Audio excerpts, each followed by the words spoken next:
ورځ د اختر د نن پر ما چې می جانان تزم نبی سلطان تزم. په دې باندې رڼا واچوئ جناب شیخ صاحب چې خپله عید څه معنا د اختر هم د الله یو رحمت دی ځکه دې ګناهونه معاف کېږي. شیخ صاحب په دغه ورځ د مسلمانانو دپاره د بخښنې چانس څومره زیات او اختر مانځنه راخستانه شي ټول مغفور الله ټول ته الله په ګناهونه معاف کړي. مبارکي راکړئ نبی آخر زمان تزم نبی سلطان تزم. ورځ د اختر د نن پر ما چې می جانان تزم. د اختر ورځ د مسلمانان څه ډول دغه ورځ پیل کړي؟ نو دا د الله د رحمت ورځې دي مسلمانه په دې کې د الله ذکر ته متوجه شه خپلې قربانۍ ته متوجه شه. په اختر کې اکثره د بعضې خلک حتی ورونه خویندې له یو بل خفا او مرور وي. په دې اړه د مسلمانانو مسؤلیت څه دی؟ او یو هغه مسلمان چې د بل مسلمان ورور سره شحنه بغضي دشمني او په دې ورځ معاف نه کړي دا د معافۍ ورځ. امتی د محمد رسول الله یم په ملت د ابراهیم خلیل الله یم. قرباني کوونکي په څه مکلف دي او د فقراو حقوق څه دي؟ مسکین ته برخه ورولېږه غریب ته برخه ورولېږه. د انواراتو همیشه وي پرې قطاره څومره ښکلی ښکارې و مدینه ښاره څومره ښکلی ښکارې و مدینه ښاره. بسم الله الرحمن الرحیم. درنو لیدونکو السلام علیکم ورحمت الله وبرکاتو. په دې هیله چې بیا هم روغ جوړ خوشحاله او د خپرونې سره اوسئ. قدرمنو لیدونکو تاسو ټولو ته د لوی اختر مبارکي وایو. الله دې دغه اختر په تاسو ټولو نیک او مبارک یې والله دې وکړي چې لوی اختر مو په خوشحالۍ سره پیل کړی وي. زموږ هم خپرونه په همدې مناسبت ده د دې اختر د ورځې اهمیت او د اختر او عید په معنا همدارنګه په دې ورځ باندې د مسلمانانو مسؤلیتونه څه دي، همدارنګه د قربانۍ غوښې دي د مسلمانانو دپاره. نو بس هر کور کې میلې برابرې وي په هغې باندې هم خبرې کوو چې غوښو سره باید څه وکړي، یعنې څه ډول یې وخورئ. کوشش کوئ احتیاط وکړئ چې ډیره نه شي. دې ته هم راځو چې په دې اړه زموږ او ستاسو د مسلمانانو مسؤلیتونه څه دي. او خوشبختانه په خپرونه کې را سره قدرمن میلمانه دي. محترم قاری صاحب یارولي رشیدي صاحب را سره ده، شیخ الحدیث عبدالتواب حنیف صاحب را سره ده، او په خپرونه کې به را سره زموږ او ستاسو د هیواد تکړه او نامتو نعتخوان محترم مولوي سید رسول مظهري صاحب هم را سره دی. او هغه هم په خپرونه کې تاسې قدرمن لیدونکي په ښکلې ترنم او په ښکلي نعتونو باندې ونازئ. قاري صاحب تاسو ته شیخ صاحب تاسو ته ښه راغلاست. ستړي مه شئ. جزاکم الله خوشحاله تاسو درجه بلند کړي. الله ستاسو د طریقه ستاسو د برنامې د طریقه ټول لیدونکو اورېدونکو او زموږ د اواز اورېدونکو ته السلام وي او د اسلام نه وروسته ورته د لوی اختر مبارکي وي. ډېره مننه مولوي صاحب تاسو ته ډېره مننه. قدرمنو لیدونکو د خپرونې پیل د قرآن کریم په مبارکو آیاتونو سره کوو. قاري صاحب رشیدي تاسو ته بلنه درکوم چې قدرمنو لیدونکو ته د قرآن کریم څو مبارک آیاتونه تلاوت کړي. اعوذ بالله من الشیطان الرجیم بسم الله الرحمن الرحیم ومن أحسن قولا ممن دعا إلى الله وعمل صالحا وقال إنني من المسلمين ولا تستوي الحسنة ولا السيئة ادفع بالتي هي أحسن فإذا الذي بينك وبينه عداوة كأنه ولي حميم وما يلقاها إلا الذين صبروا وما يلقاها إلا ذو حظ عظيم وإما ينزغنك من الشيطان نزغ فاستعذ بالله إنه هو السميع العليم صدق الله العظيم. ډیره مننه قاري صاحب له تاسو کور مو ودان.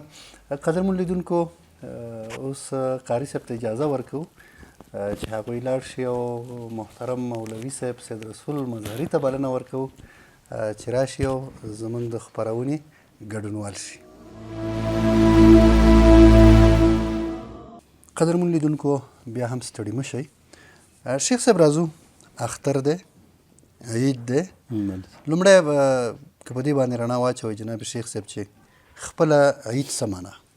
الحمد لله رب العالمين والصلاة والسلام على سيد الأنبياء والمرسلين وعلى آله وأصحابه وأهل بيته وأزواجه وذرياته وأتباعه أجمعين إلى يوم الدين. أما بعد فأعوذ بالله من الشيطان الرجيم. بسم الله الرحمن الرحيم. إنا أعطيناك الكوثر فصل لربك وانحر إن شانئك هو الأبتر. وقال رسول الله صلى الله عليه وسلم زينوا أعيادكم بالتكبير. وفي رواية أنس رضي الله تعالى عنه قال زينوا العيدين بالتهليل والتقديس والتحميد والتكبير، أو كما قال رسول الله صلى الله عليه وسلم الله أكبر الله أكبر لا إله إلا الله الله أكبر الله أكبر ولله الحمد.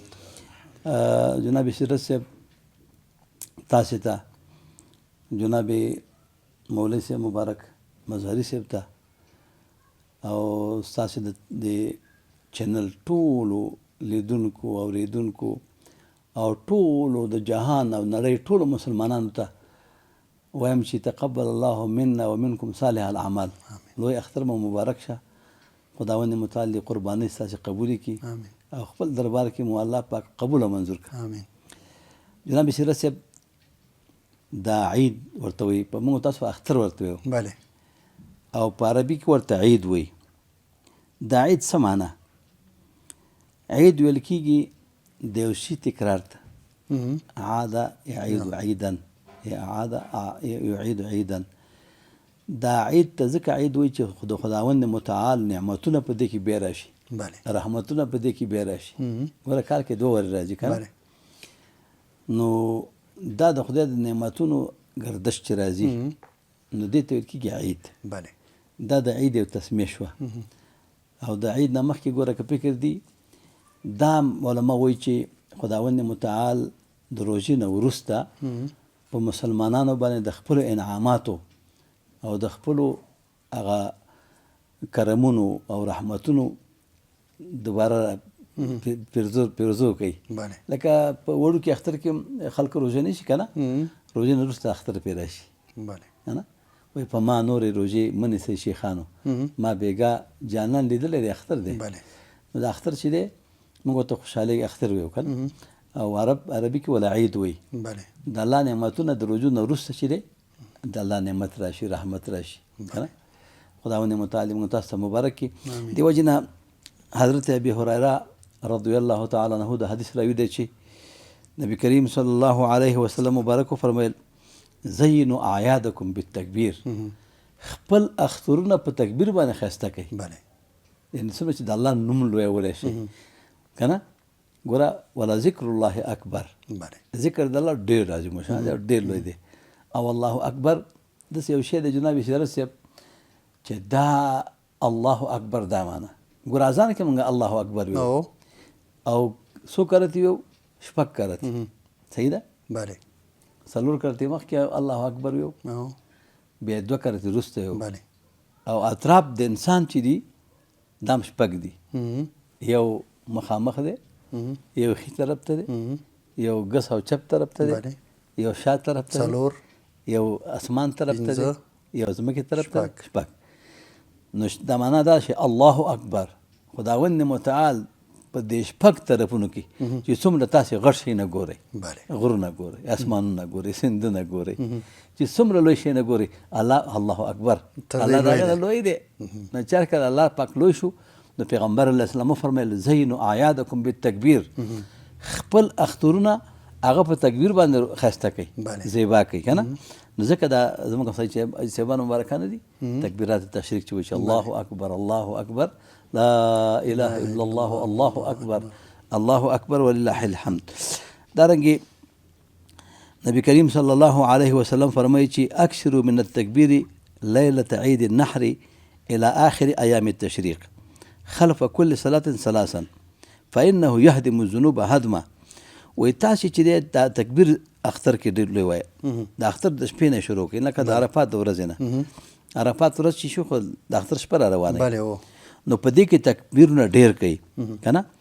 او وروسته د هر مانځنه یې وایه، ځکه چې دا فإنه يهدم الذنوب هدما، دا ګناهونه د منځه وړي. فایده یې دا ده د تکبیر چې ګناه انسان کړي که نه هغه ختمه شي. ځکه الله اکبر څه معنا؟ الله پاک ستا د ګناه نه لوی دی، چې څومره ګناه دې کړي هغې نه الله پاک لوی دی.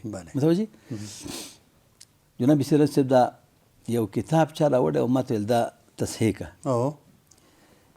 دا کتاب ما تصحیح کوله نو یو ناشنا واقعه پکې ذکر وه. و یو ورځ یو ځوان دی د مسجد نبوي صلی الله علیه وسلم په دروازه کې ولاړ دی، د مسجد نبوي په دروازه کې ولاړ دی او ژاړي. نو عمر فاروق رضی الله تعالی عنه مبارک چې ولیده، رسول الله مبارک ته ویلي چې دې مسجد نبوي دروازه کې یو ځوان ولاړ دی او ژاړي او داسې ژاړي چې زه یې په ژړا کړم. نو نبي علیه السلام نه پوښتنه د عمر فاروق صاحب نه پیغمبر د خدای پوښتنه وکړه چې عمر فاروق ولې ژاړي؟ ویل د خدای پیغمبر دروازه کې یو ځوان ولاړ دی د جومات، د هغې ژړا زه په ژړا کړم. هله ویې رایې وله. نو چې رای وسته نبی کریم علیه السلام ورته وفرمیل چې بچیه یا وراره که نه، مشران خلک اکثره کشرانو ته بچی وایي یا بنیه، شفقتن که نه. ولې ژاړي؟ هغې ورته ویل چې د خدای پیغمبره ژاړم، ګناه نه شوې ده. پیغمبر علیه السلام دې ځوان ته وایي چې دا ستا ګناه دا بل وایي او که دا غور نه بل وایي؟ وایي صاحبه زما ګناه د غرو نه غټه ده، د غرونو زما ګناه غټه ده. بیا ورته وفرمایه چې دا ستا ګناه به غټه که دا سمندرونه به غټي؟ ویل زما ګناه سمندرونه نه غټه ده. بیا ورته ویل چې دا ستا ګناه به غټه او که د اسمانونه به غټي؟ ویل زما ګناه د اسمانونه هم غټه ده. الله اکبر. ویل ستا ګناه به غټه که د الله عرش به غټي؟ ویل زما ګناه د عرش نه هم غټه ده، د کرسي نه هم غټه ده. عظیم شانه ګناه رانه شوې، د ګناه په وجه ژاړم. نو پیغمبر علیه السلام ورته وفرمیل چې ستا ګناه به غټی که د الله رحمت به غټي؟ هغه ویل د الله رحمت زما د ګناه نه غټ دی. هغه ویل چې رحمت چې غټ دی نو چرته مه خرابوه، مشکل نشته. چې د الله رحمت غټ دی ځکه الله په عرش لیکلي وسعت رحمتي علی غضبي، زما رحمت زما د غضب نه پراخه دی. نو چې هر کله الله ولیکل چې وسعت رحمتي علی غضبي، دا اختر هم د الله رحمت دی ځکه دې ګناهونه معاف کېږي. تکبیر هم د الله رحمت دی ځکه دې ګناهونه په دې سره ړنګېږي. نو جناب سیرت صاحب ورته وایي چې ګناه دې څه کړې ده؟ هغه ویل بیخي د ویلو نه ده، زما ګناه دومره خرابه ګناه ده چې زه یې نه شم ویلی. هغه ویل ویې وایه.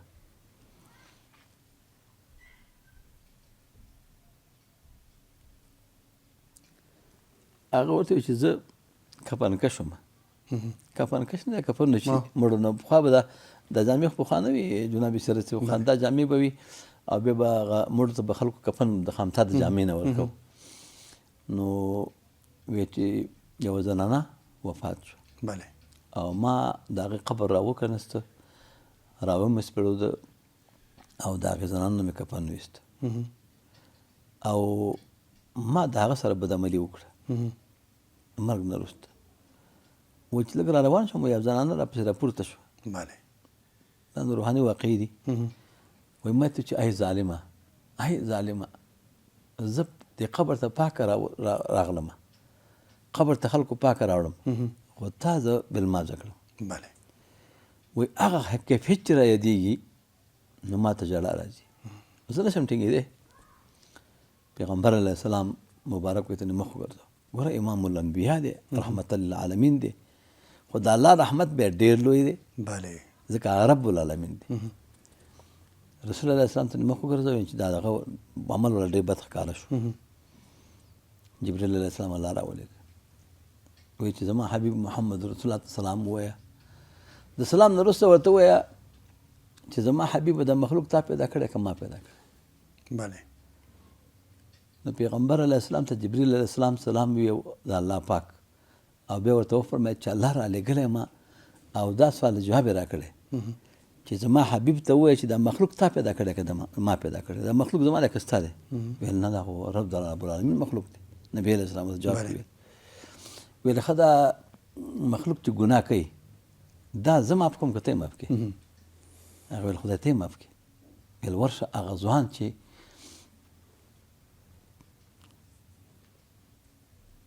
د دروازې په مخکې ولاړ دی هغه ته وایي چې الله دې ټوله ګناه معاف کړه.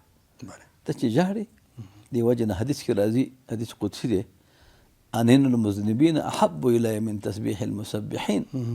د ګناهګار زګیروی او ژړا ما ته د تسبیح ویونکو نه بهتره ده. یو سړی ناست دی سبحان الله الحمدلله الله اکبر ذکر کوي، یو سړی په خپله ګناه باندې ژاړي، دا وایي الله وایي دا زګیروی د ګناهګار چې دی احب الی من تسبیح المسبحین، دا ما ته د تسبیح د مسبحینو نه بهتره دی. نو بیا نبی علیه السلام هغې له زیری ورکړه چې خفه کېږم، خداوند متعال ما ته وحی وکړه، الله پاک بخلی. نو پس د هغې نه هغه ځوان په ارام شو. نو الله پاک چې دی الله اکبر دی، الله پاک څه دی؟ ډېر لوی دی. دې وجې نه حضرت علي کرم الله وجهه مبارک به چې کله د کفارو سره غزوه کوله، غزا به یې کوله، نو یو دم به یې چې الله اکبر، بسم الله الله اکبر. الله اکبر د اصلي اسم اعظم دی. دې وجې نه پیغمبر علیه السلام فرمایي زینوا اعیادکم بالتکبیر، خپل اخترونه په تکبیر باندې روښانه او ښایسته کړئ که نه. او انس یې فرمایي چې پیغمبر علیه السلام وفرمیل زینوا اعیادکم، تاسې دا خپل اخترونه ښایسته کړئ، په دې کې سبحان الله وایه، الحمدلله وایه، الله اکبر وایه. نو جناب سیرت صاحب د اختر مبارکه ورځ ده او د الله رحمتونه موږ باندې بیا راغلي. خداوند متعال دې هر کال په هر وخت کې خصوصا موږ او تاسې بیا حرمینو شریفینو ته په دې وخت کې بوځي جلته د صاحبانو مبارکانو که نه اعمال ډېر اوچت دي او ډېر درجې بلندې دي.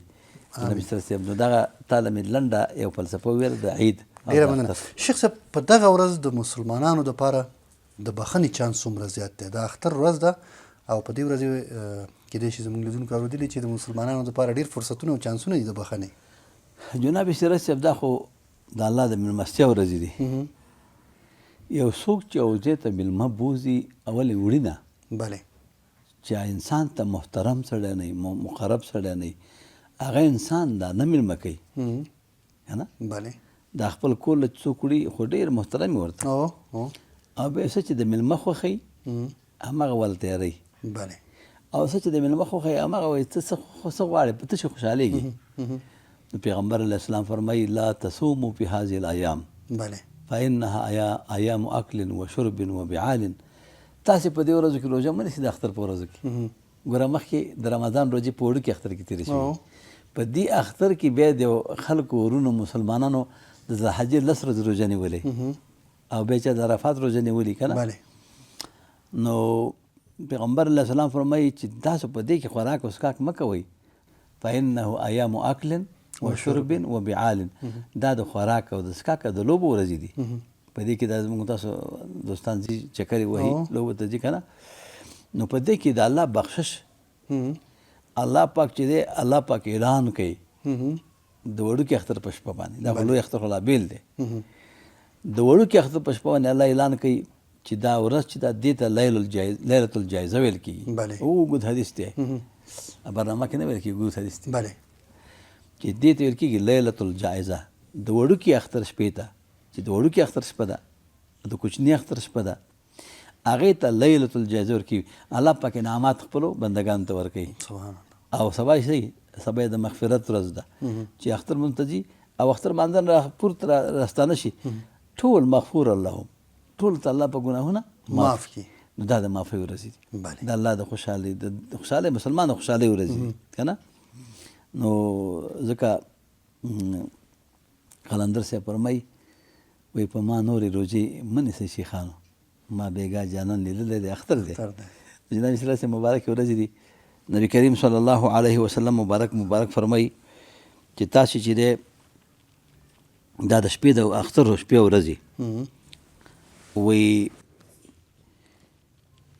من ضحى اضحیته موږ او تاسې که د اختر په اول باندې قرباني کوو که نه دا قرباني ګوره دا بیل ثواب لري نبی علیه السلام فرمایي چې د قربانۍ دا څاڅکی د وینې نه دی د قربانۍ د وینې څاڅکی چې څنګه په ځمکه وولېږي هلته د میزان په تله کې د انسان د قبول شي انسان نه قبول شي یعنې دومره مبارکې ورځې دي چې ستا نیت پکې صفایي انما الاعمال بالنیات که نه قصد المؤمن خیر من عمله نو وی من اضحى اضحیته فاذا خرج من قبره وجدها قائمه على راس القبر څوک چې خپل قرباني په دې ورځ قرباني کړي قرباني کړي دا نو دا قرباني چې دا کله چې د قبر نه انسان راپورته شي قیامت کې دا ټول خلق قبرونه راپورته کیږي چې کله راپورته شي وجدها قائمه على راس القبر وی ناګهانه دا قرباني د قبر په سر ورته ولاړی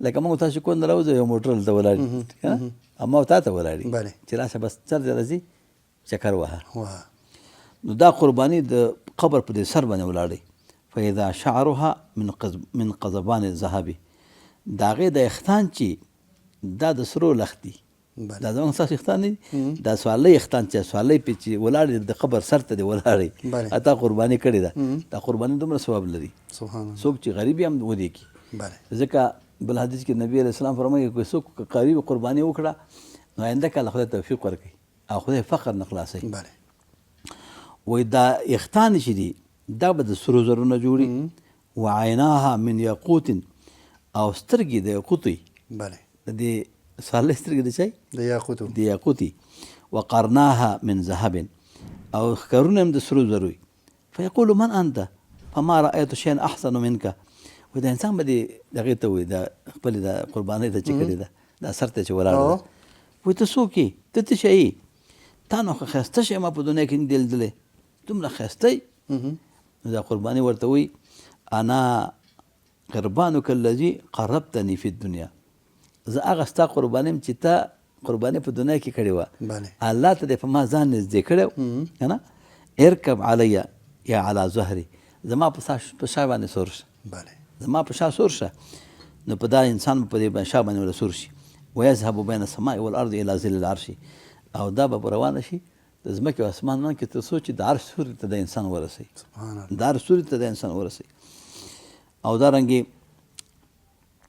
حضرت نبی کریم صلی الله علیه وسلم نه روایت دی چې وایي اذا ضرب العبد بقربانه الارض هر کله چې دا انسان دا قرباني په ځمکه چپه کړي او ولاله کړي کان اول قطره من دمه کفاره لذنبه اول څاڅکی چې ولېږي په ځمکه باندې دا د انسان د ګناه لپاره کفاره شي ګناهونه معاف شي وله بكل شعره حسنه او الله د هر اخته په مقابل کې ورته نیکي ورکوي څومره غټه خبره ده اوس انسان چې غوا لالی یا غوی لالی یا میخ لالی یا اوښه لالی یا پسه لالی دا اخته چا شمارلي نه په میلیاردونو دي په میلیاردونو اخته نو د هر اخته په مقابل کې چې انسان ته یوه نیکي ولیکل شي په میلیاردونو څومره ثوابونه دي حضرت شیخ عبدالقادر جیلانی رضی الله تعالی عنه هغې ته خلک مړنی پهلوان هم وایي او لوی ځوان هم ورته وایي خو د اولیاو سردار و که نه هغه مبارک خپل ځان ته خپل کتابونه لري هغې غنیة الطالبین د هغه یو کتاب دی هغه کې هغې لیکلي دي چې وایي قال داود علیه السلام علیه السلام یو پیغمبر و هغې خدای پاک ته وفرمایي الهي ما ثواب من ضحى من امة محمد صلی الله علیه وسلم وایي خدای پاکه دا امت د محمد رسول الله چې قرباني کې ثواب یې څه شی دی؟ ثواب کې څه شی ورکوي؟ بدل کې څه شی ورکوي؟ بله. داود علیه السلام دا زمونږ او ستاسې د امت صفتونه دا ټولو پخوانو کتابونو کې ذکر شوي، بله که نه؟ بله. ټولو پخوانو کتابونو کې ذکر شوي. خو چې څوک کتاب مطالعه کوي، بعضې مولوي صاحبان کتاب مطالعه نه کوي، بیا وایي دا شی ناروا دی، دا شی بدعت دی. دا ساده خلک دي. مکمل کتابونه چې سړی مطالعه کوي که نه، بله، نو هغې ته بیا هر څه علامه معلوم ویل وي. کېږي، بیا ورته معلومات کېږي. نو وایي چې دا څه ثواب لري؟ قال ثوابه ان اعطيه بكل شعرة على جسدها 10 حسنات. دا اوس هلته یې ونې کې وه. دلته داود علیه السلام ته الله پاک جواب کې ویلي چې زما د حبیب امت چې کله قرباني وکړي، بله، د هر اخته مقابل کې ورته 10 نیکۍ لیکم، وامحو عنه 10 سیئات، 10 ګناهونه محو کوم، لرې کوم، با معاف کوم، که نه؟ بله. وارفع له 10 درجات، او 10 درجې بلندوم. اما علمت یا داود ان الضحایا هي المطایا. بله. ای داود علیه السلام پوه نه چې دا قربانۍ چې دي هي المطایا، دا سوارلۍ دي. قیامت کې که چا قرباني کړي پیدا به د میدان د حشر ته نه ځي، سورلي لري، پیدا به موټر لري. پلوسرات باندې نه تېرېږي، پلوسرات باندې به په دې سوارلۍ تېرېږي. بله. او وان الضحایا تمحو الخطایا، دا قربانۍ چې د ګناهونه د منځه وړي. داود علیه السلام ته الله پاک جواب ورک. ډیره مننه شیخ صاحب. نو بیا هم تاسو ته راګرځو او انشاءالله د اختر د ورځې مسؤلیتونه چې د مسلمانانو دي په هغې به رڼا ورچوئ. خو اوس به ورشو محترم مولوي صاحب سید رسول مظهري ته چې اوس خوب ورنشي او ویده نشي، چې دوی قدرمنو لیدونکو ته څه لري. بسم الله الرحمن الرحيم. اللهم صل على سيدنا محمد وآله وعترته بعدد كل معلوم لك. رب استا پلوی دربار وایم لبیک، پډیر عجز و انکسار وایم لبیک. تال درمی بلدر نشتا خاوندان، یو زلنا په هزار وار وایم لبیک.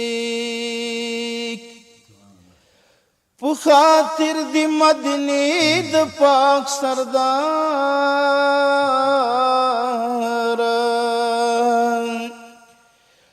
او بخی ما گناهگار وایم لبیک. ز محمد آمین په فضل ستا نازیږم، تکیه نکړم په کردار وایم لبیک.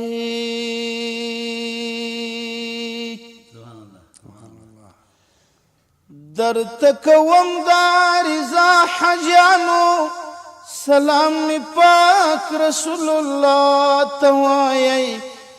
هلته د شنې روضې په خوا کې یو ځل حال می نبي خیر الورا ته وایئ.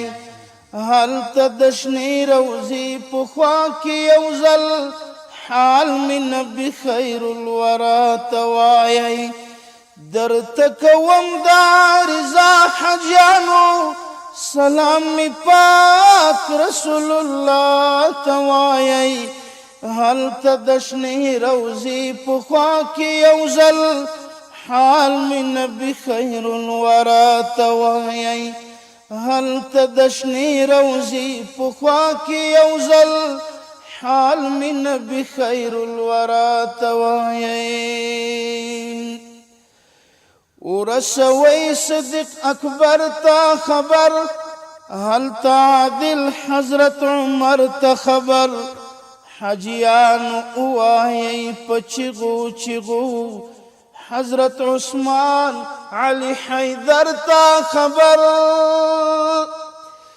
لکه بلبل چې کوي ګل تا سلګۍ، داسې فریاد می مصطفی توایي هلته د شنې روضې په خوا کې یو ځل حال می نبی خیر الورا توایي لکه بلبل چې کوي ګل ته سلګۍ داسې فریاد می مصطفی توایي هلته د شنې روضې په خوا کې یو ځل حال می نبی خیر الورا توایي درته کوم دا رضا حجیانو سلام می پاک رسول الله توایي هلته د شنې روضې په خوا کې یو ځل حال می نبی خیر الورا توایي ورځ دا اختر د نن پر ما چې می جانان تزم نبی سلطان تزم نور البصر شمس قمر ماهی تهبان تزم نبی سلطان تزم نبی سلطان تزم زد عمرنو تگئی د دیدنونو تگئی مهجور زړګی می ګورئی د وصلتونو تگئی د هجر لارې غوڅوم شاهي خوبان تزم نبی سلطان تزم د هجر لارې غوڅوم شاهي خوبان تزم نبی سلطان تزم ورځ د اختر د نن پر ما چې می جانان تزم نبی سلطان تزم نور البصر شمس قمر ماهی تابان تزم نبی سلطان تزم نور الهدى مدني شمس الضحى مدني خیست دلبر د زمان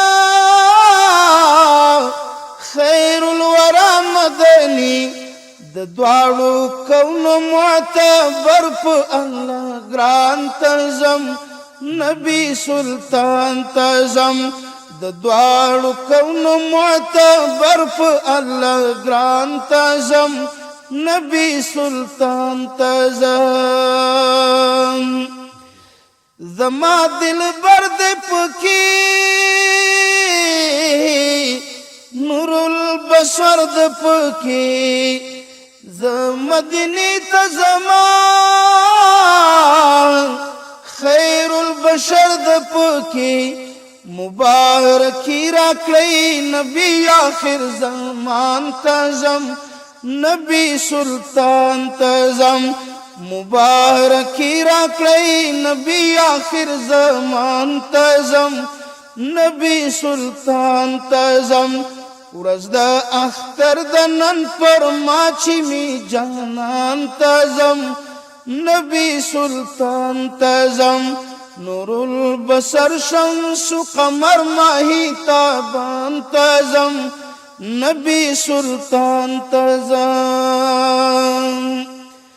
مخف اشنا ورزمان د یار په خوا ورزمان پزمک نقدم قدم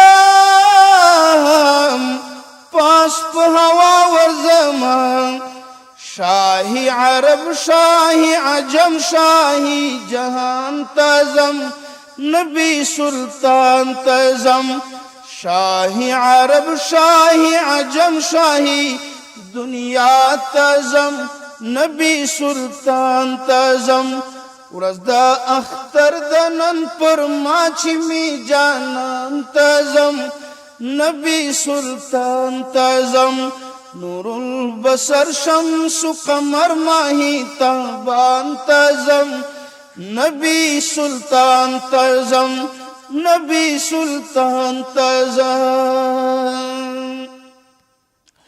ای قریشی جانانا ای هاشمی جانانا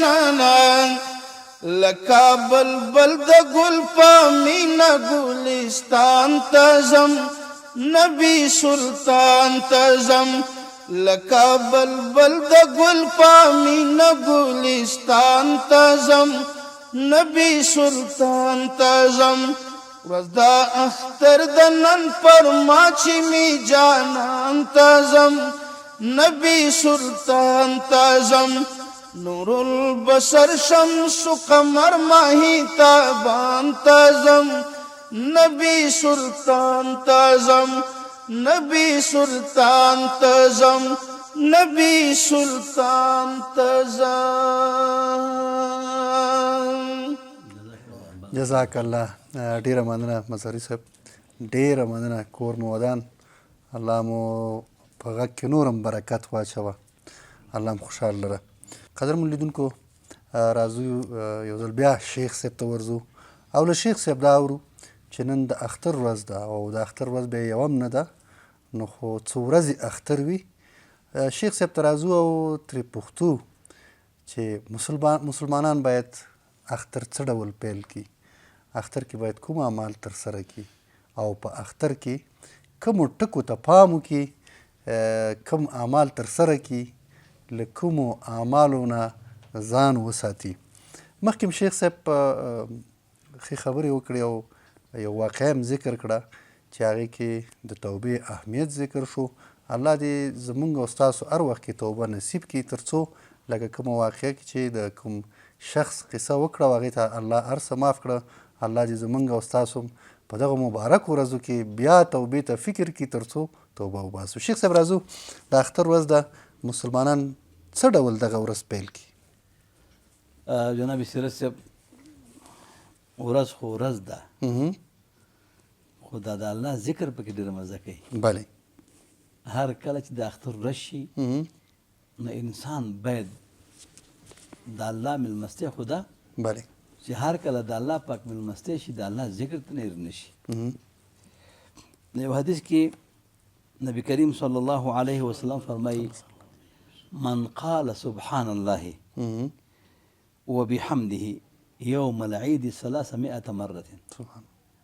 وایي څوک چې د اختر په ورځ باندې، وخت اختر خو لا شي مونږ نه مخکې دا خبره ده بله، چې اختر مونږ پیل کوو خو مونږ به مونځ نه پیل کوو. بله، خو چې هر کله د اختر ورځ شي او پیغمبر د خدای فرمایي چې څوک سبحان الله وبحمده، دا ذکر سبحان الله وبحمده څومره آسان دی، ډېر اسانه دی. سبحان الله وبحمده دا 300 کرتې ووایي او به د ده ثواب بله، د ټول امت مسلمه مردگانو ته وبخي، مردگانو ته. بله، وی دخل فی کل قبر 1000 نور.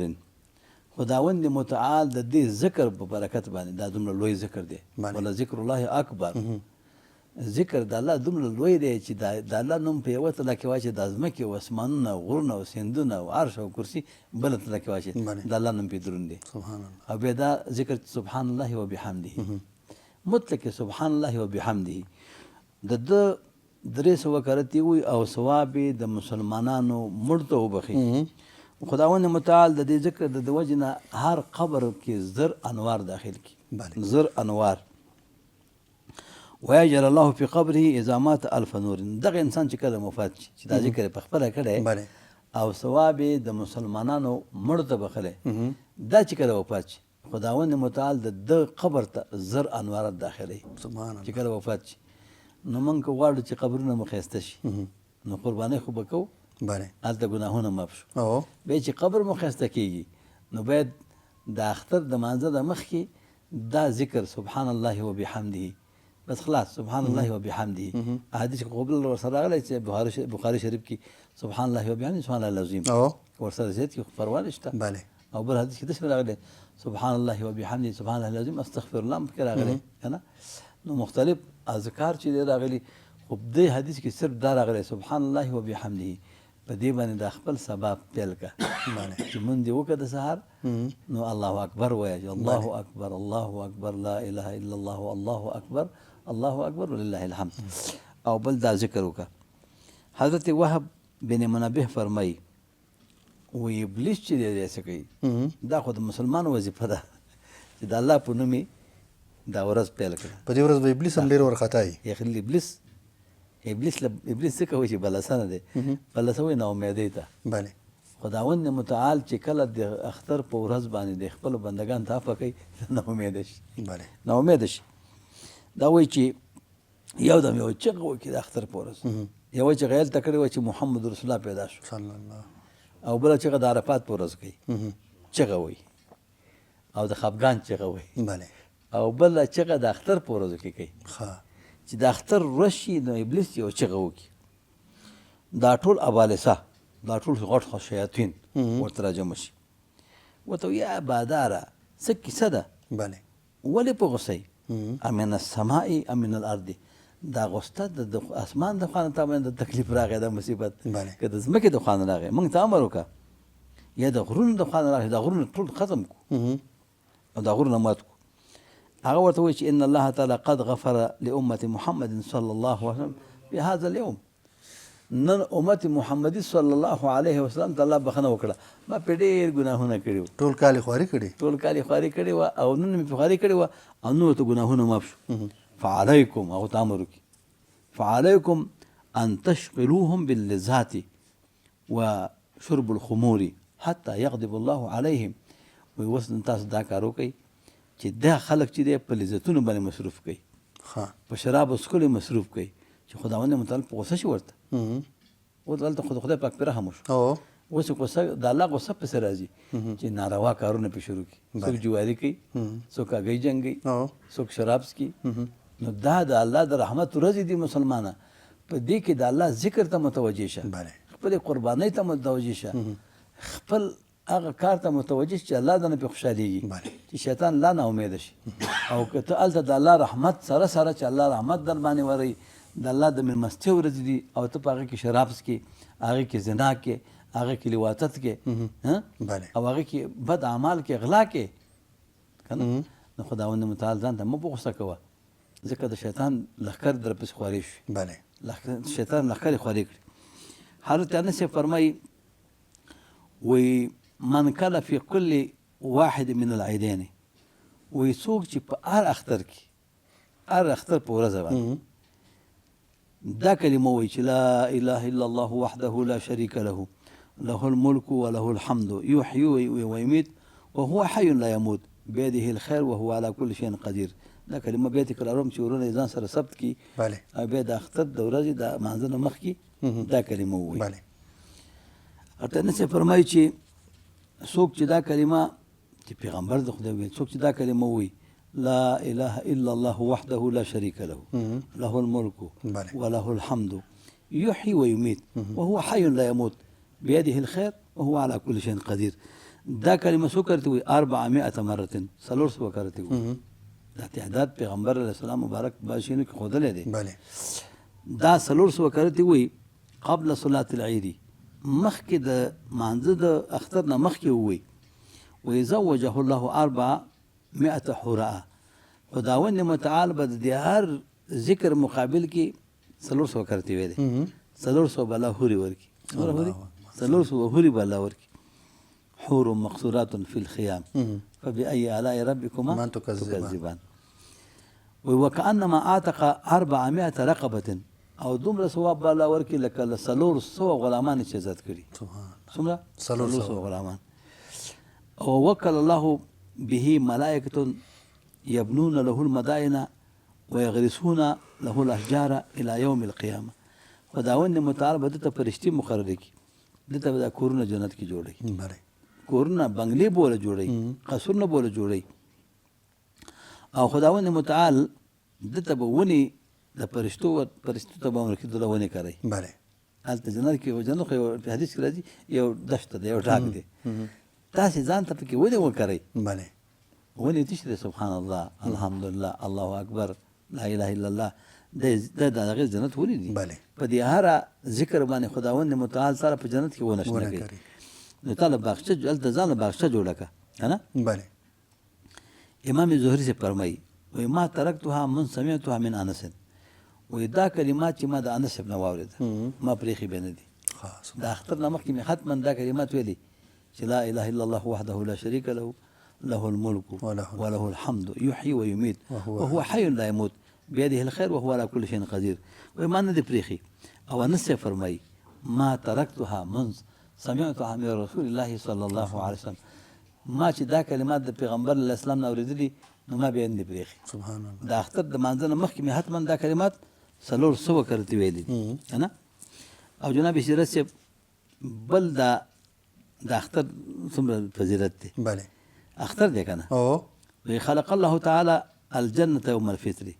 جنت خداوند متعال د وړو کې اختر پورز پیدا کړي د کوچنی اختر پورز. بله وغرسها شرج توبه یوم الفطر. خداوند متعال توبه ونه ونه په جنت کې. بله دا وی په جنت کې الله چې کړل دا د وړو کې اختر پورز کړل. واصطفى جبريل للوحي يوم الفطر. او خداوند متعال جبريل علیه السلام چې غوړه کړی د وحي لپاره دا د واړه اختر پورز غوړه کړی. او وصلاته صلی الله رسول الله صلی الله علیه وسلم قبل الاضحى. پیغمبر علیه السلام د سخت نه مخکې دا مونځ کړی. یعنې اول کې سخت مونځ. علما فرمایي چې لوی اختر به چې دا لوی اختر چې اوس موږ تاسو پکې حضور لرو. وی صلاة الاضحى افضل من عید الفطر. عید الاضحى لوی اختر چې دی موږ تاسو لوی اختر ورته دا افضل دی د وړو کې اختر نه. لانه فی افضل الايام من السنه. ځکه دا په لوی اختر چې راځي په بهترین ورځو کې راځي. هغه د کاله بهترین ورځو کې راځي چې هغه لس ورځې ذوالحجې دي. نو جناب سیرت صاحب حضرت ابي امامه صاحب روایت کوي بله چې نبی کریم صلی الله علیه وسلم فرمایل من قام ليله العيد محتسبا. هر هغه څوک چې د اختر شپه رونه کوي او دا کار ثواب حساب کوي. بعضې خلکو رونه خو ثواب نه حسابوي. یعنې عقید په دې وسه چې الله ثواب راکوي. لم يمت قلبه يوم تموت القلوب. رواه ابن ماجه. وایي د ده زړه به په هغه ورځ باندې مړ نه شي کله چې زړونه مري. زړونه چې مري او دا مون د اختر وایي د ښځو دپاره بیا کورونو کې مستحب دی. بله خبره پوه شي ځکه هغې دپاره کور دا ډېر بهتر دی د جومات نه. او نبی کریم صلی الله علیه وسلم فرمایي چې بهترینې ورځې د دنیا چې دي دا 10 ورځې دي چې د ذوالحجې ورځې دي. او مخکې بیانونه موږ تاسو انشاءالله کړي دي اب ملګرو اورېدلي. حضرت ابي هريره رضی الله تعالی عنه روایت کوي چې نبی کریم صلی الله علیه وسلم فرمایل اختار الله الزمانه. خدای پاک دا زمانه غوره کړ. دا زمانه چې د الله وي زمانه له قنځلې مه کوئ ځکه زه زمانه یم انا الدهر. وایي زه زمانه یم. بله الله زمانه غوره کړي. بله او په دې قسم وخوړی والعصر. قسم دی الله زما په زمانه باندې. او بیا چې دی واحب زمان الیه الاشهر الحرم. بهترین د زمانې نه الله ته هغه د عزت میاشتې دي چې 4 میاشتې دي. او بیا په اشهر الحرم کې الله پاک ته بهتره ذوالحجه ده. بله او بیا په ذوالحجه کې الله ته بهترینې 10 ورځې دي چې دې کې د اختر ورځ هم راغلې ده. او دارنګه پیغمبر علیه السلام فرمایي ما من ایام الدنیا احب الى الله ان يتعبد له فيها من ایام العشر. الله پاک ته بهترین ورځې چې په دنیا کې دغه 10 ورځې ذوالحجې دي چې الله پکې بندګي وکړي شي. او یو ورځ چې ده برابر د یو کال د روژې ده. حضرت علی سے فرمایي چې نبی علیه السلام فرمایل فی اول لیلة من ذوالحجه. په اوله شپه د ذوالحجې وفرمایل وایي په اوله ذوالحجې چې ده ولده ابراهیم علیه السلام. ابراهیم علیه السلام په دې اوله شپه د ذوالحجه کې پیدا شو. فمن صام ذلک اليوم کان کفاره 80 سنه. وایي څوک چې دا ورځ روژه ونیسي وایي لکه 80 کاله چې روژه نیولي. بله او بیا شپه د دې ورځې چې ده دا هره شپه د قدر د شپې سره برابره ده. امام ترمذي او ابن ماجه د حدیث نقل کړی. مننه شیخ صاحب. شیخ صاحب راځو واقعا چې دا شپې د فضایلو نه ډکې شپې دي. الله دې ټولو مسلمانانو نصیب کړي او الله دې ټولو ته اجرونه ورکړي چې چا پکې نیک اعمال ترسره کړي. شیخ صاحب راځو اختر دی او په اختر کې اکثره د بعضې خلک حتی ورونه خویندې له یو بل خفه او مرور وي صله رحمي قطع کړي وي. هغه څوک هیوادوال چې زموږ خپرونې ګوري له هیواده بهر هغه په وطن کې څوک د چا سره خفه یا په وطن کې څوک وي له یو بل سره خپلوانو سره کلي کور کې سره خفه حتی اختر مبارکي نه ورکوي. په دې اړه د مسلمانانو مسؤلیت څه دی؟ دا خو نبی کریم صلی الله علیه وسلم مبارک دا خو د وصال ورځې دي د وصل ورځې دي. الله جل شانه څو کسانو ته بخښنه نه کوي. په دې ورځو کې الله ټول مخلوق بخښي. بله. لیکن څو کسانو ته الله بخښنه نه کوي، ټول دې په غوږونو واوري. یو په هغه کس دی چې مدمن خمر، چې همیشه شراب څښي، په دې ورځو کې هم پرېږدي. بله. شراب همیشه څښي خو په دې ورځو کې هم پرېږدي، مدمن خمر چې ورته وایي. بله. او یو هغه څوک چې هغه عاقل لوالدیه، د مور پلار نه عاقل، مور پلار ته خفه، مور پلار ته خفه، د مور پلار احترام ونه کوي. بله.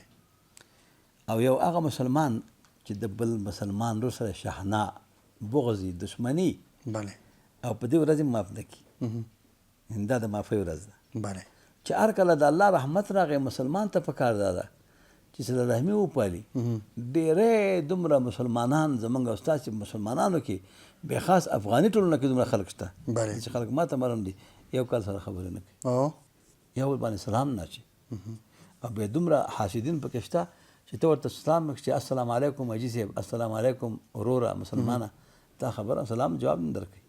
نه، نو شیطان په دې خلکو خواري کړي. شیطان خو دشمن دی که نه، نو په دې خلکو په دې باندې خواري کړي چې دغه ورځ باندې معاف نه شي، د خدای په معافۍ کې را نه شي.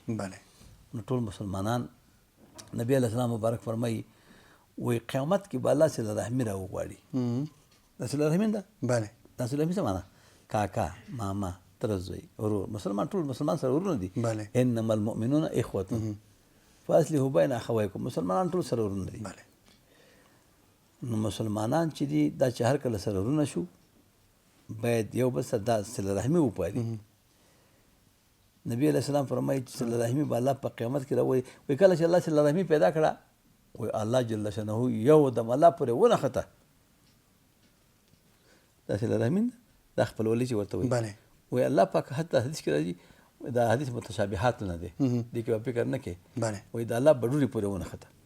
وایي چې خدای تا باندې پناه واړه، ما ځمکې ته مه لېږه، ځمکې ته مې ونه لېږي. وایي خداوند متعال ورته وفرمایي ته نه خوشحالېږي؟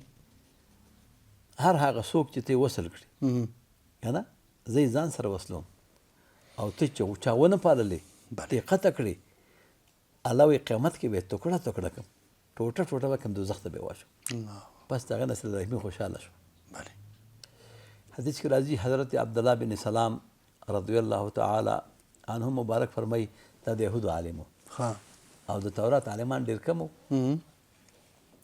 عبدالله بن سلام صاحب ته خو ټول د پیغمبر خدا صلی الله علیه وسلم اخلاق او د هغو رنګ او ټول سیرت او صورت ټول معلوم وو.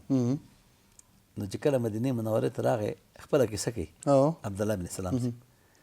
وایي د انصارو په یو باغ کې کېناست او دا ټول خلک ورځي چې اخري پیغمبر راغلی دی. وایي ما ته خو د اخري پیغمبر ټول اوصاف معلوم وو. وایي ما ته تم ورشه، راځه تم ورشه چې دا د خدای پیغمبر هماغه پیغمبر دی که نه چې چا دروغو دعوه کړې ده. ځکه د خدای پیغمبر دا حدیث دی چې نور د خلک به پیدا شي د پیغمبرۍ دعوې به وکړي، که نه. او حتی دا حدیث کې راځي چې 30 کسان به داسې دعوه زما نه مخکې د نبوت وکړي چې زه پیغمبر یم. دجالونه، کذابونه، دجالان به دروغجن به یأتونکم من الاحادیث بما لم تسمعوا انتم ولا آباؤکم. د چې خبرې به تاسو ته کوي چې نه به تاسې اورېدلي نه به ستاسې پلاران اورېدلي. فإیاکم وإیاهم لا یفتنونکم ولا یضلونکم.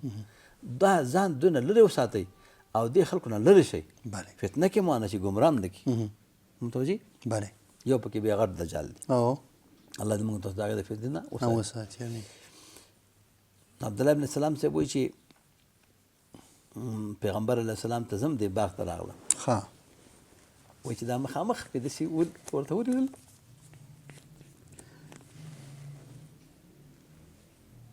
د دې مخ مبارک نه شرانه پورته کېده. نو دا قاعده ده جناب سیرت صاحب چې د انسان زړه صفایي مخکې روښانتیا انسان که ډېر تک تور وي خو مخکې هغه رونق موجود وي، هغه مالګه موجوده وي. عبدالرحمن فرمایي وایي چې د رخساره حال د زړونو معلومیږي، د بهاره نیک او بد د کال عیان شي. نو وایي چې ما د پیغمبر رسه مخ ته ولیده، وایي ما ویلې چې ان وجهه لیس بوجه کذاب. دا مخ چې دی دروغجن مخ نه دی، دا مخ چې دی دروغجن مخ نه دی. ابن سینا وایي هغې خپل کتاب کې لیکلي دي وایي دا د انسان مخ چې دی دا وایي د ټول د انسان د بدن ترجماني کوي. بله. دې وجه نه طبیبان چې سړي ته وګوري مخامخ نو طبیب د انسان د رنګ نه معلوموي وایي دا مرض پکې دی. بله.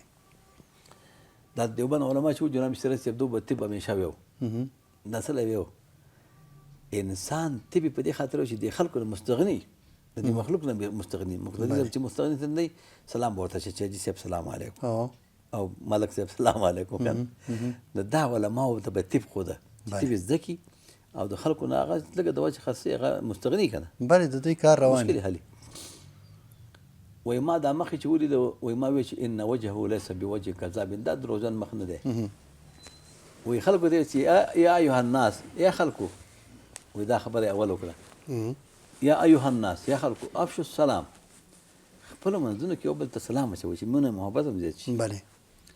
او اطعموا الطعام خلکو له ډوډۍ ورکوي خلکو ته ټکله ورکوي خلکو ته مړۍ ورکوي. بله. دا ډوډۍ ورکول دا د چا کار نه دی. ابراهیم علیه السلام به 3 ورځې مسلسل چې مېلمه نه و ډوډۍ به نه خوړه. بله.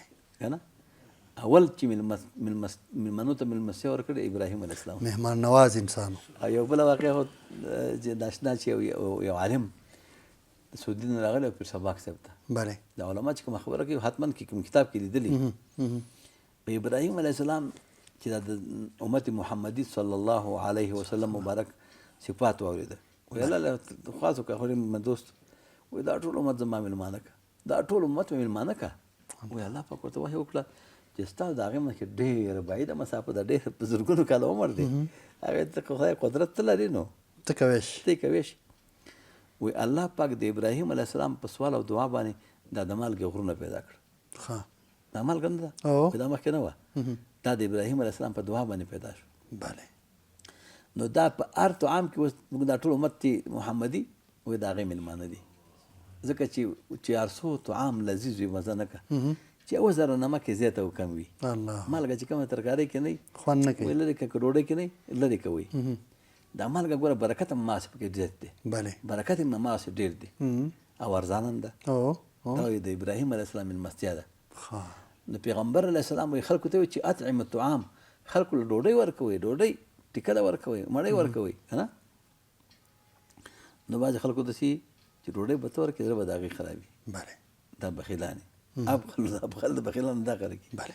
هغه څوک چې په دې ورځ شیخ صاحب یو بل سره خبرې نه کوي او خپلولي نه پالي ورورولي نه پالي څومره جرم یې کړی نو دا جرم دی چې پیغمبر علیه السلام وایي دویم دا خبره درېیمه وکړه چې وسیل الارحام صله رحمي وپالئ ګوره خپلو منځو کې خپلولي مه قطع کوئ صله رحمي وپالئ او وصلوا باللیل والناس نیام هر کله چې د شپې خلک بیده شي وده شي نو تاسو منځونه وکړئ تهجد وکړئ تدخلوا الجنة بسلام جنت ته په سلامتۍ داخل شي روغ جوړ سبحان الله.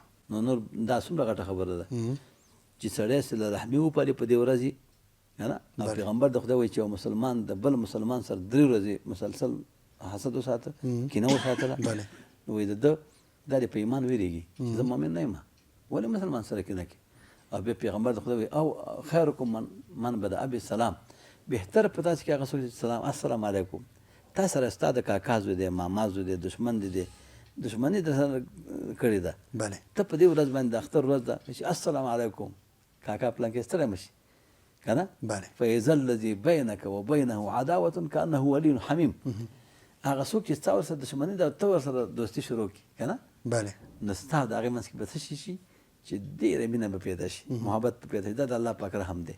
نو مسلمان له پکار دا ده چې کینه ونه ساتي بغض ونه ساتي. پیغمبر د خدای وایي وان الحسد یاکل الحسنات حسد چې د نیکۍ د منځه وړي څنګه د منځه وړي کما تاکل النار الحطب لکه څنګه چې دا اور نه دی دا اور چې دی په دې باندې اوس لرګي ور واچي اوس خاص ور واچي اوس خشاک ور واچي او یو دم بړک اور واخلي وایي دغسې د نیکۍ د منځه وړي. نو شیطان خو نه غواړي چې نیکي درته ولیکلی شي شیطان په دې ورځ غواړي چې ستا نیکۍ برباد کړي ځکه خپلو ابالسو ته امر کړی چې خلک په هغه کار کې مصروف او مشغول کوي چې هغه د ګناهونو کارونه وي. نو جناب سیرت صاحب مسلمان ته پکار دی چې دې منځ کې مینه محبت ورورګلوي وپالي یو د بل کور ته ورشي مبارکي ورکړي که نه بله. او حسد د منځه ختم. ډېره مننه شیخ صاحب. یو ځل بیا له مظهري صاحب نه هغه ډالۍ اورو چې قدرمنو لیدونکو ته یې راوړی. جناب سیرت صاحب حضرت شیخ صاحب د ابراهیم علیه السلام مبارک چې د میلمستیا او د دغه ذکر وکړه. امتی د محمد رسول الله یم په ملت د ابراهیم خلیل الله یم په ملت د ابراهیم خلیل الله یم امتی د محمد رسول الله یم په ملت د ابراهیم خلیل الله یم قدمنا می مضبوط په وحدانیت دی قدمنا می مضبوط په وحدانیت دی شکر شکر چې بندا د یو الله یم په ملت د ابراهیم خلیل الله یم امتی د محمد رسول الله یم په ملت د ابراهیم خلیل الله یم پل پل د نبی پلا رضا پل پل د نبی پلا رضا نقش قدم زدا نبی خیر الورا یم په ملت د ابراهیم خلیل الله یم اسلام دین اسلام آئین می د ژوندون دی اسلام دین اسلام آئین می د ژوندون دی غیږ نیولی په عمل د صحابه یم په ملت د ابراهیم خلیل الله یم باطل پالتا بدعوات د خپل دین کړم باطل پالتا بدعوات د خپل دین کړم دی خدمت دا بپورین تندی مسکایم په ملت د ابراهیم خلیل الله یم امتی د محمد رسول الله یم په ملت د ابراهیم خلیل الله یم زار لبیت الله بیت الحرام تل ورته دریږم لاس په نام تل ورته دریږم لاس په نام داد پکلا خپل کعبه دا د ټول مومن ولس قبله ده زار یې در دیوار شم حمیبا ما تل ورته دریږم لاس په نام زار لبیت الله بیت الحرام تل ورته دریږم لاس په نام تل ورته دریږم لاس په نام خوب چې ابراهیم لید رښتیا شو ذبح اسماعیل ذبیح الله شو ذبح شو قبل د ګلفاما تل ورته دریږم لاس په نام زار لبیت الله بیت الحرام تل ورته دریږم لاس په نام دا د پکلا خپل کعبه دا د ټول مومن ولس قبله ده زار یې در دیوار شم حمیبا ما تل ورته دریږم لاس په نام پټا په پردو کې بیت الله دا د تمامي دنیا رڼا ده زکا پر عاشق دی خاص عام تل ورته دریږم لاس په نام دا بیت العتیق باندې یادېږي پاس بیت المعمور لره رسېږي لویه سلسله دا ګام په ګام تل ورته درېږم لاس په نامه واړه مومنان ځنې تاویږي کاندي طوافونه ترې جارېږي واړه مومنان ځنې تاویږي کاندي طوافونه ترې جارېږي ږدي خدای ته سجدې په صبح شامه تل ورته درېږم لاس په نامه خلکو قرباني څلا د مال کړئ راشئ ګوهري دلته حلال کړئ خلکو قرباني څلا د مال کړئ راشئ ګوهري دلته حلال کړئ کړئ مجنوني مینا انجام تل ورته درېږم لاس په نامه زار بیت الله بیت الحرام کور دی دا حسین مولا می تل ورته درېږم لاس په نامه زار بیت الله بیت الحرام کور دی دا حسین مولا می تل ورته درېږم لاس په نامه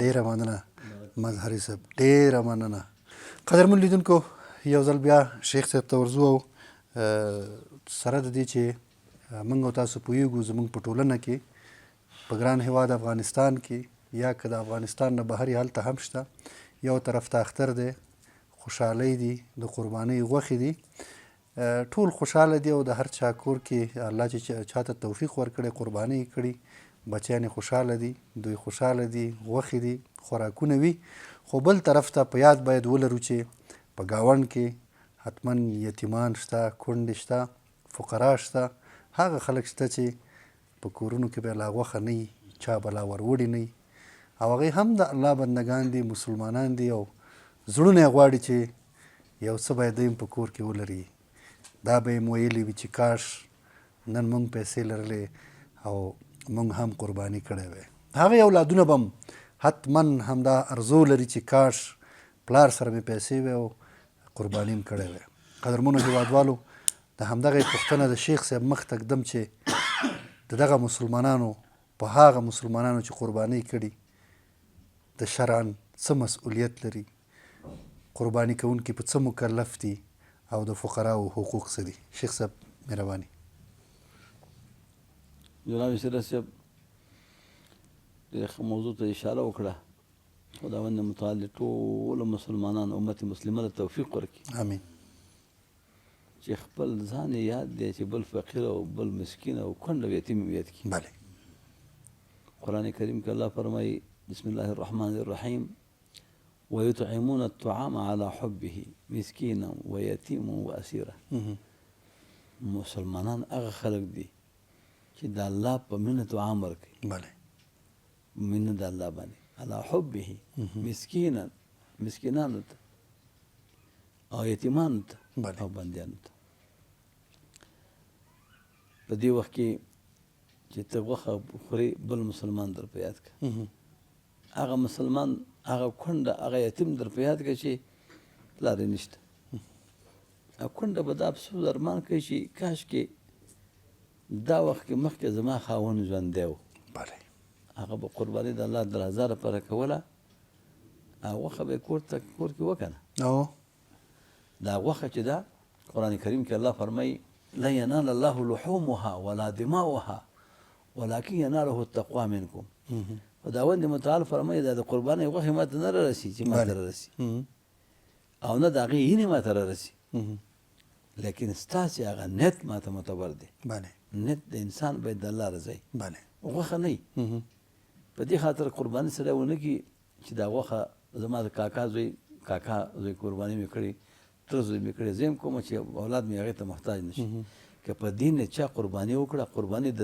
چا سره چې دا شریک دی د هغې هم پکې ختمه شو بله د هغې هم پکې فاسده شو قرباني چې کله وکړي دا زموږ او ستاسې پیغمبر طریقه وه بله زموږ استاد فقهاو هم لیکلي چې دا غوښه د قربانۍ به 3 تقسیمه کړي. یو تقسیم دی مسکینانو ته ورکړي، بله یو تقسیم دی خپل خپلوان ته ورکړي، یو تقسیم دی ځان ته وساتي. بله مخکې به چا چې قرباني وکړه او قرباني به قبوله شوې وه، د اسمان نه به اور راغی او دا قرباني به یې وسېځله. بله دا د قربانۍ د قبلېدو علامه وه. بل دا وه چې د قربانۍ غوښه بل چا نه شوه، ځان په خپله تا نه شو خوړی. بله حتما به دې غونډه خیرات کوله، صدقه کوله. دا د امت محمدي صلی الله علیه وسلم برکت دی چې دا موږ قربانۍ غوښه په خپله وخورو، مسکین ته یې ورکوو، یتیم ته کونډې ته یې ورکوو، خپل خپلوان ته یې ورکوو. رسول الله شفقت دی. الله دا شفقت قیامت کې موږ تاسو باندې قایم او دایم ولري. آمین. جناب سیرت صاحب یتیم په دې ورځو کې ومرټه، هغه ته حتما د قربانۍ برخه کې مور ته کونډه ده که نه، بله هغې ته برخه ورولېږه، مسکین ته برخه ورولېږه، غریب ته برخه ورولېږه. او افغانان ټول غریبان دي، مسکینان دي. بله خو داسې خلک شته جناب سیرت صاحب چې کله خیرات او صدقه حکومت وکړي، بله حکومت راشي، حکومت وکړي سي مهربانه، دلته ورته مخکې نه سي مهربانه خان صاحب ناست دی، مخکې نه ورسې ملک صاحب ناست دی. قسم چې څوک فقیر ته راشي مخکې ملک په ګېډه کې اچولي، دا ملک ته د هدایت وکړي. مسلې صاحب متوجه، اول ورته د جماعت ملا صاحب ناست دی، بله چې څنګه څه دغه راشي وایي بس دا ورته سي مهربانه نه وایي، یو ملا و منبر باندې تقریر کوي چې خدای دنیا ورکه کړي، بله مخ یې ورکړي او سټ یې ورکړي، پټې به پسې چې د ما ته خاطره د ما طرف ته راورکړي، زما طرف ته. دا بعضې ملایانو زما ورسره نه لګي. وجه یې دا چې دغه مسکین ته دغه راغلي، دا د صدقه راغلي، یو حکومت دخانه او شی راشي چې دا په مسکینانو تقسیم کړي. اول ملا صاحب دی او عالم ورته ځکه متعین کړي چې د عالم چې دی دا به دې علم یې کړی که نه، اول دی په دې مسکین دی، اول خپل ځان ته دغه کړي، ځان ته یې استنه کړي. زم دغه مسلمان ته څنګه عالم یې، بله متوجه چې د مسلمان هغه برخه خپل ځان ته ګېډه کېږي. نو دا د یتیم مال خوړل، وایي هغه څوک چې د یتیم مال خوري، الذین یأکلون اموال الیتامى ظلما انما یأکلون فی بطونهم نارا وسیصلون سعیرا. الله فرمایي هر هغه څوک چې د یتیم مال په ظلم باندې خوري، بله او په ظلم یې خوري، او نو دا به الله به دا په خپل نس کې ور ځان ته شي، او قیامت کې به الله وایي ګرم ورته داخل کړي. مال یتیم ته راغلی، مال کونډې ته راغلی، مال مسکین ته راغلی، او چې ملک صاحب په جیب کې، چې ملا صاحب په جیب کې، چې پیر صاحب په جیب کې. بله دا داسې خلک چې دی دونه الله بیزاره دی. پوه نه شوې؟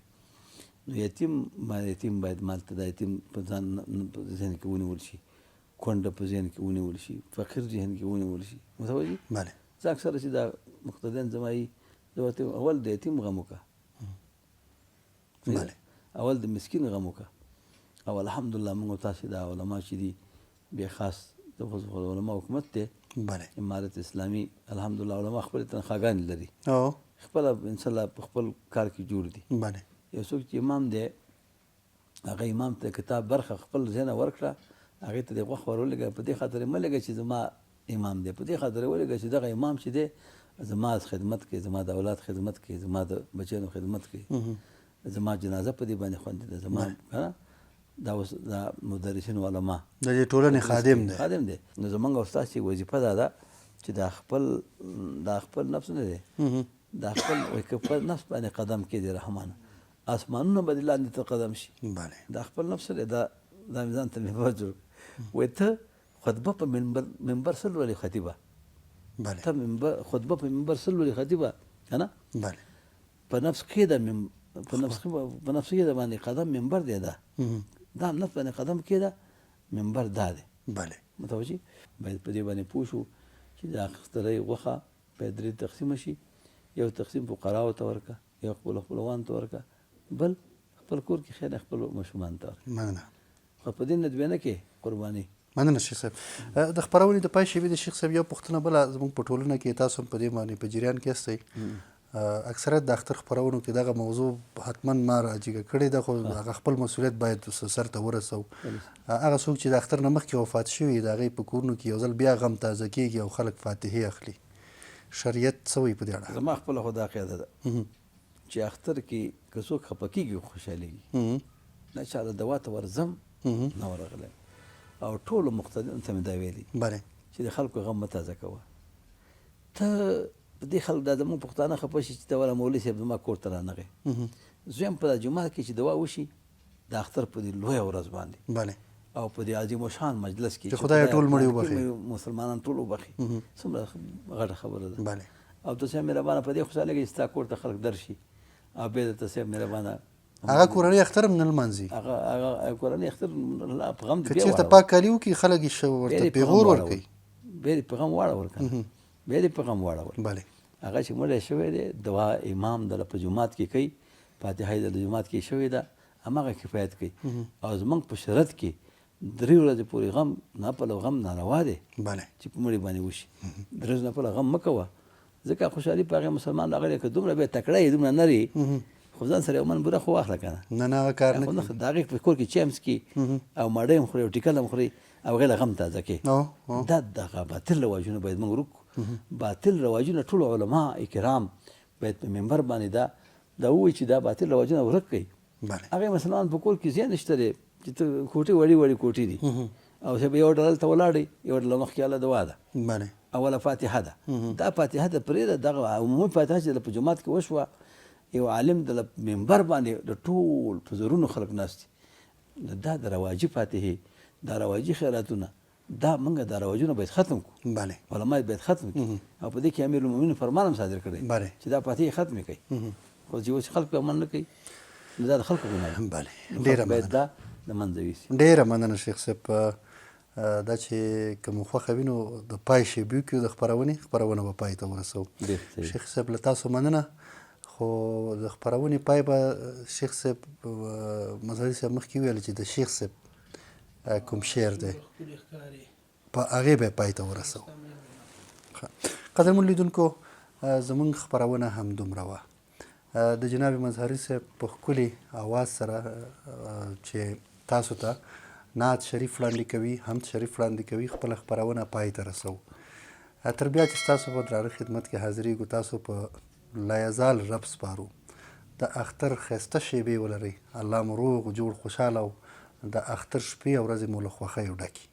تا دعا کړې د پاک نبی سردارا، څومره ښکلی ښکارې و مدینه ښاره، څومره ښکلی ښکارې و مدینه ښاره.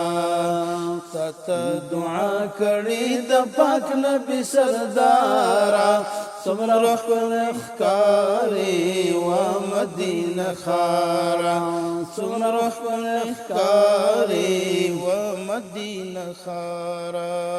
او د پاک رسول د هجرت کورې زمونږ د خوږو زړونو ټکورې. د پاک رسول د هجرت کورې زمونږ د خوږو زړونو ټکورې.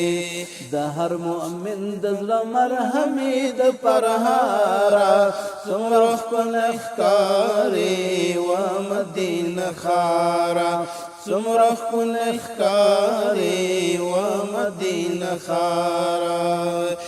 تا دعا کړې د پاک نبی سردارا، څومره ښکلی ښکارې و مدینه ښاره، څومره ښکلی ښکارې و مدینه ښاره.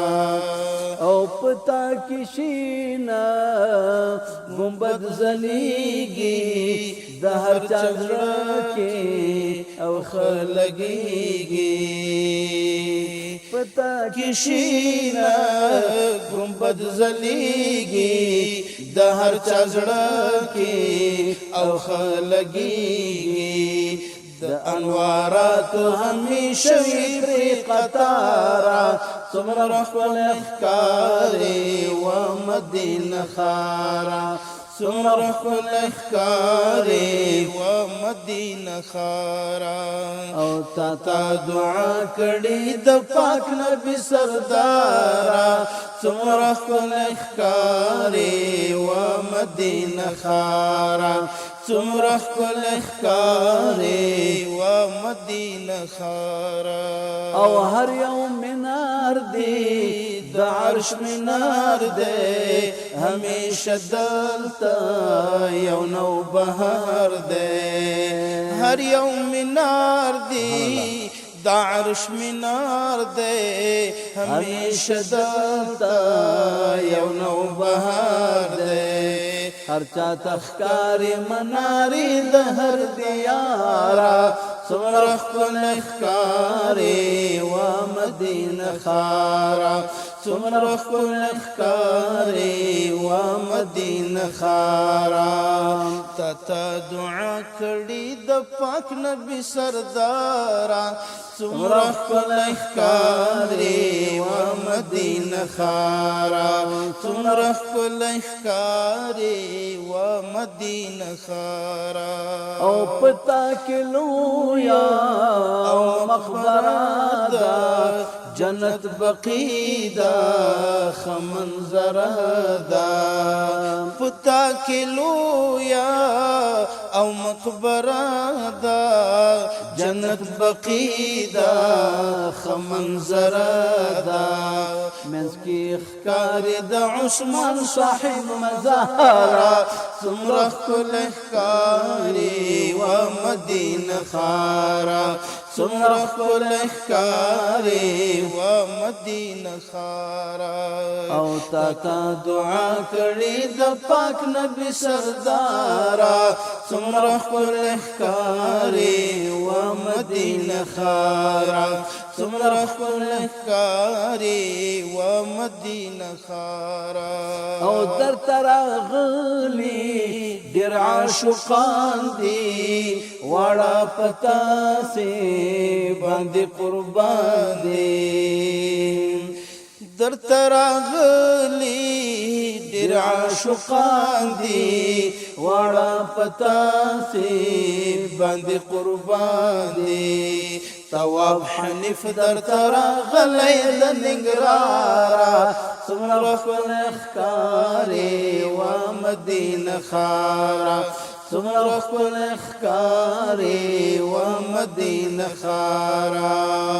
تواب حنیف درته راغلی د ننګراره څومره ښکلی ښکارې و مدینه ښاره څومره ښکلی ښکارې و مدینه ښاره څومره ښکلی ښکارې و مدینه ښاره